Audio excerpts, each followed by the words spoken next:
Alright guys, welcome back to my channel. Today I'm going to do a quick update on the system and other things that we are starting to do. A little on the late side, but we're starting to do them anyways. We got some rain last night. We had two very prominent downpours last night. One during the middle of the night, and I remember one just before I was kind of half awake, and I can hear the rain coming down. It was coming down hard. But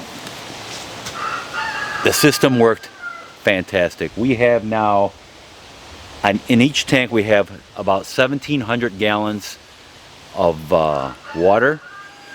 So that's a total of 6,800 gallons of water. So we're just past the halfway point. The total for the system is 12,000 gallons. So I'm pretty happy about that. So it doesn't take long, or it doesn't take much to, or many rains to fill these tanks up. I think this is like the, I don't know, maybe fourth rain that we've had, since I put the tanks in. Since I started collecting the water, I should say. But yeah, 6,800 gallons, that's pretty darn good. All the spigots, or the water hydrants, yard hydrants they call them, they work fantastic, they work great. So everything in the system I'm very, very happy with. As you can see here, what I've done here is I put dirt over everything, and I kind of mounded it like this so the water would wash off, and it should work out pretty good because I didn't want to deal with weeds. Here it's inevitable. You're going to have grass and weeds growing no matter what. I wish our fruits and vegetables grew that way, but they don't, unfortunately. The weeds here are just so aggressive, and even when it's at the highest point of the drought during the summer, the weeds just flourish here. It's just incredible. And they're growing in clay, for crying out loud. But anyways, I put dirt on here and I mounded it real nice. Well, real nice for now anyways, until things start growing. I'm going to put grass. I'm going to let the grass grow naturally, but I might throw some grass seeds on here. And just have grass grow on here, because around the perimeter I can cut with the mower, and in between I can just go with my weed eater and take care of the grass and keep it down low. I also figure having grass there, the roots will hold the dirt together, and it won't get washed away. So yeah. The system's working great. Super happy with it. Now, as far as our gardening or our greenhouse is concerned, we just started with planting our seedlings. Just started maybe a few weeks ago. Well, 3 weeks ago. It's been a little longer than that, but 3 to 4 weeks ago we started our seedlings. Broccoli, cauliflower, we got a couple different types of cabbage, spinach. I planted my carrots also, and some cilantro because that grows very well in the cool weather. Very late to the game, very late, but it's because I've been so busy with this water system here, rainwater harvesting system.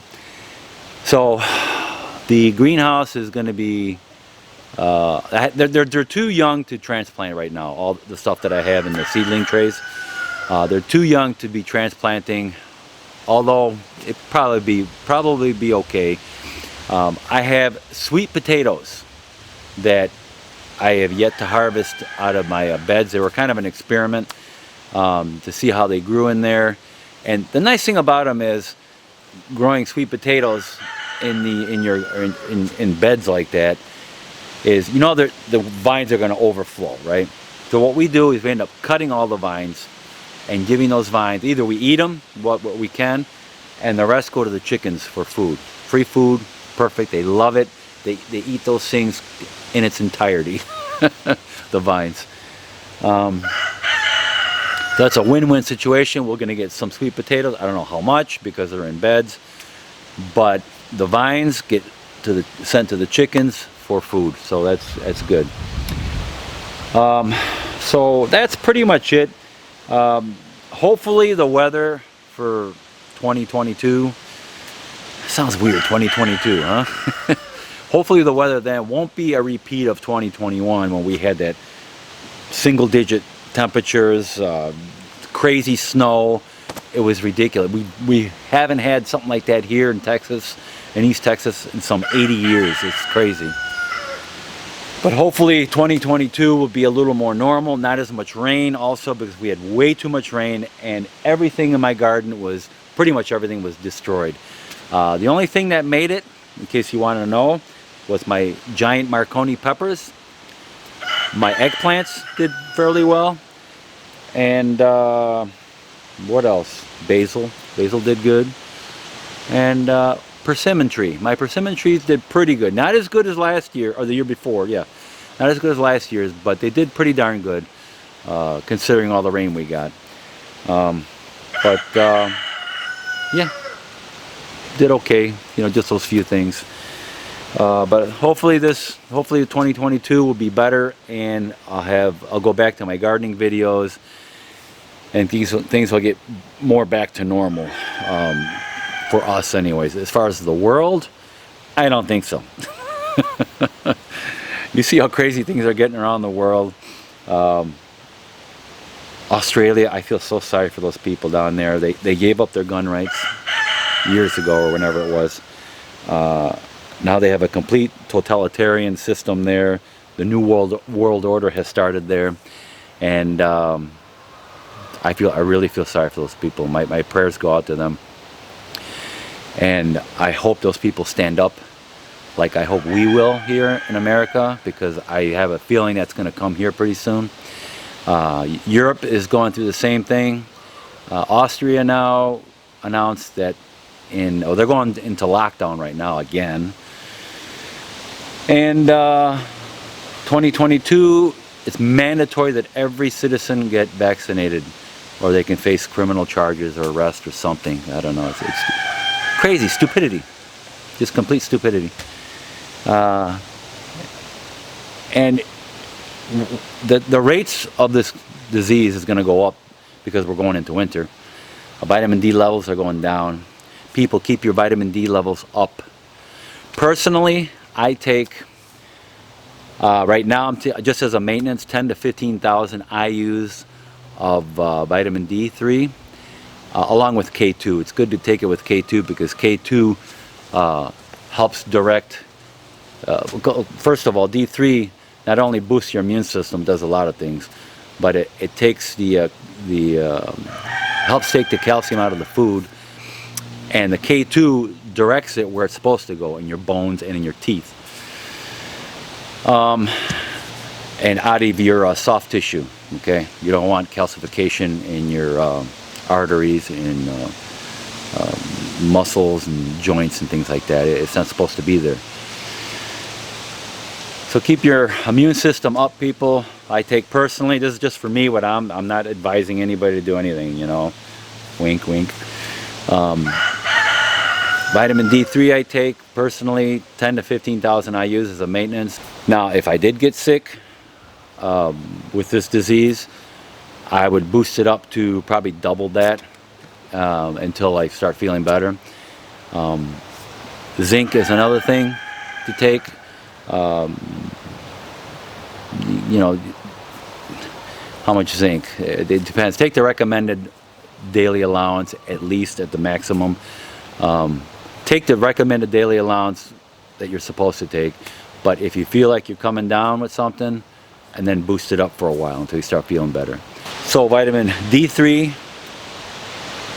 zinc, and vitamin C is what I personally take to keep my immune system strong. Also, do not overeat. That's why the majority, First of all, the majority of the people that are getting sick, not all, but the majority that are getting sick have either some type of underlying condition or are out of shape, obese. There's something wrong with them, okay? And that knocks down your immune system. The way to stay healthy is get some exercise, get outside, get some fresh air, get some sunshine. Even though it's getting cool outside or cold where you're at, you still need to get out, move around, breathe some fresh air, and you shouldn't overeat. Okay, when you're eating dinner, keep your meals to where you get to the point where, okay, that's enough. I don't want to overeat, even though you really feel like it. Listen, there's times where I'm eating and I just want to stuff myself, but I gotta say no. You just gotta say no, and your body will thank you for it. All right, guys. So that is my I don't know what you want to call it. My update, and a little bit of what I'm doing to stay healthy is exercising. Exercise. You can lift weights. You can run on a treadmill, a bike. You got to move. You got even walking around. If you're elderly and you really can't do a lot of those things, just get up and start walking. And if you can't walk, if you're handicapped, grab some weights, with some light weights, and start working your arms out. You know, and you got to move. Whatever you can move it. Okay, because we are designed to move. That's why we have muscles, okay, to move our bodies around. And if we don't, and we'll become stagnant, and our bodies will get sick. All right, guys. So, hope you enjoyed this update. Stay healthy. Please like, subscribe to my channel, and I will see you guys in my next video.